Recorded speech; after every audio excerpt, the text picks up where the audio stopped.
pala May pinagdadaanan ka ba? Magsabi ka ng totoo. Oo nga, eh. Okay ka lang ba, Aika? Ha?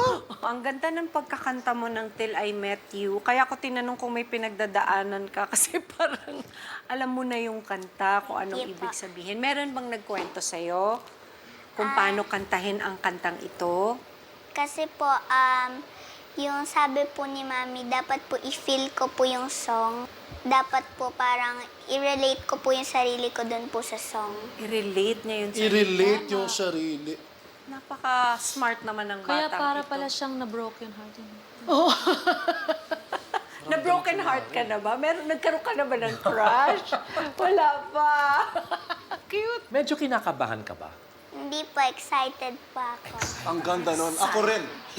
Para sa akin, parang medyo kinabahan ka kanina, but you said you're excited. Siguro sa sobrang excitement mo, kaya medyo napansin ko na, baka kaya yung mga ibang parts ng voice niya, mga ibang parts ng kanta, pwedeng galingan pa ng konti.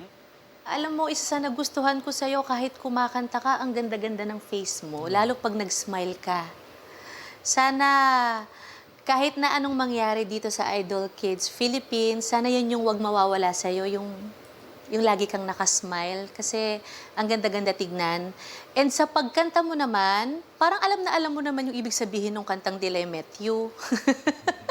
sa bata mong yan, sa 9 years old, bibihira yung ganyan, yung alam na kung paano yung tamang ekspresyon ng kanta. Lalo kapag, di ba, pag hindi mo pa nararanasan, mahirap yon. Naramdam yung emosyon ng pagkakanta mo. At magandang sagot nga yung sinabi mo na excited ka kasi akala ko nga rin kanina na medyo kinakabahan ka.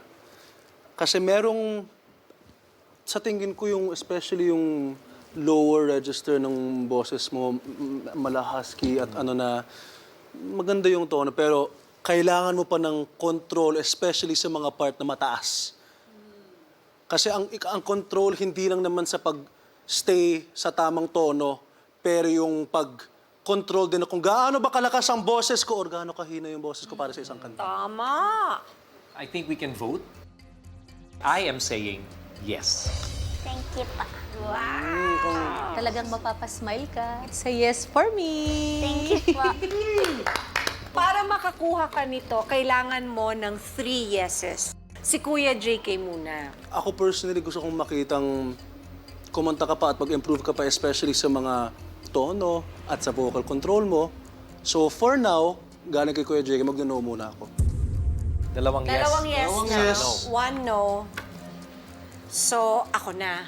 Para sa akin, alam mo, mag-iisip muna ako. Hirap, no? Mahirap. Parang nanlalambot ako. It's a yes for me! Congratulations! I'll see you in the next round, ha? Yan ang power, hindi lang ng voice ni Marshall. Kung hindi ang power ng support ng kanyang mommy.